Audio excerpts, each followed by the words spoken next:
encara és més agreujada en el cas de Terrassa, que vostè feia referència.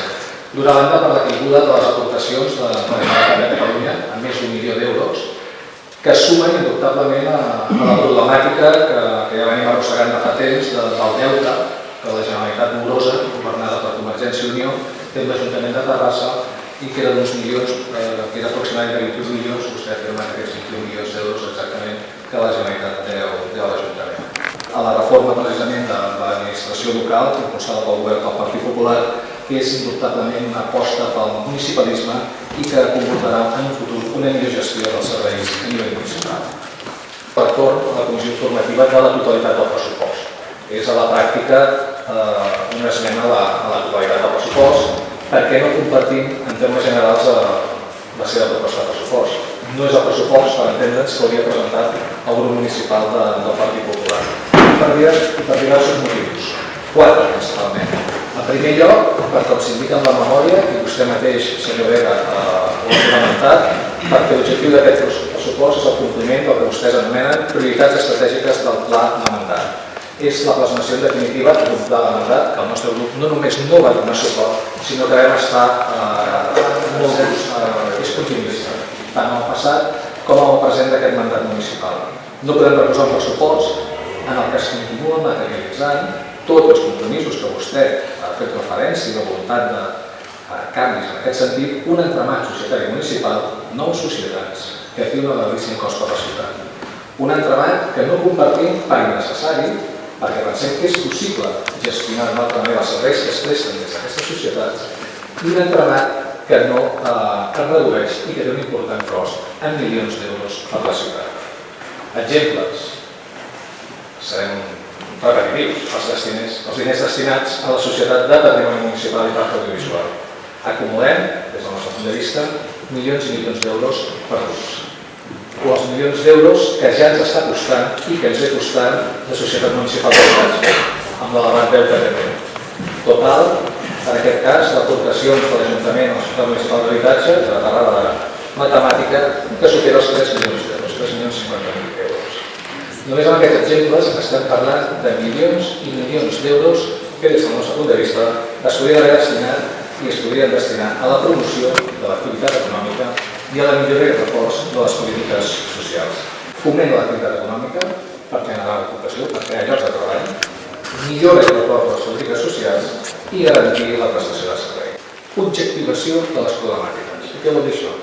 Objectivar les problemàtiques reals de la ciutat. Moltes d'aquelles que vostès no afronten quan nosaltres, a més, els diem que donen l'esquena als problemes reals de la ciutat. I en aquesta línia sentit van adreçades la major part de les esmenes que presentem. Què proposem per obtenir aquest import? El 1.476.438,50 cèntims.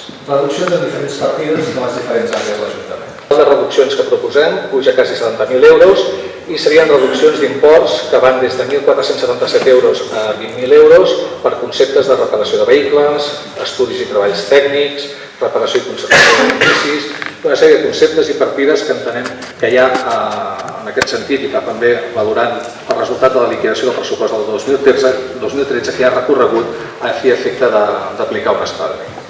A l'àrea d'Hisenda i Serveis Generals plantegem una reducció de 30.000 euros d'una única partida de reparació de maquinària i instal·lacions perquè ens sembla que la pressupostada de 260.000 euros és excessiva i pensem que es podria aquí aplicar un estalvi. De l'àrea de serveis a les persones, cohesió i benestar social, proposem una reducció en total de 173.000 euros. Són reduccions de partides que s'anomenen, feia referència abans al senyor Soler amb la seva intervenció, altres treballs realitzats per altres empreses i professionals. No hi ha res més, aquesta és l'única informació. Molt sincer, quan ha dit que no és el nostre pressupost. Les seves esmenes hi ha moltes que són ideològiques i que evidentment segurament són coherents en els seus criteris i els seus principis ideològics del seu partit, però no ho són des del nostre i per tant, amb tot el respecte jo, però no les compartirem. D'altra banda, manifestar que la majoria jo crec que són conegudes. No és la primera vegada que passen per un ple de pressupostos moltes d'aquestes propostes. Jo, i en tot cas per contestar i per entrar una mica en alguns dels temes que vostè proposava, vostè, pel que fa a l'augment dels ingressos, jo diria que vostè fa propostes que són una mica imprudents.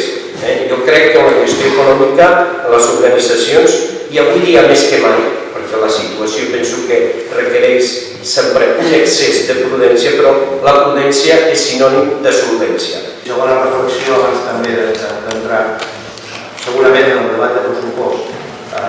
En alguns moments, membres del govern, ens agradaria més estar a les cadires de l'oposició, justament per l'alegria com a suma no resten algunes partides.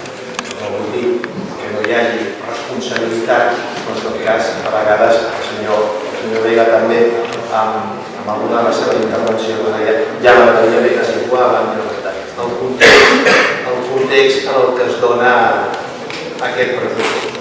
I des d'una perspectiva política, és un context molt presidit per una austeritat molt injusta i molt dogmàtica. El que portem a aprovació és quin pressupost és el que necessita la ciutat, quin pressupost en aquest context polític, social, de pèrdua, o en tot cas d'interès i de desprestigi també de la política, en tot aquest context, probablement quin és el pressupost que la realitat de la nostra ciutat i dels nostres números pot abordar.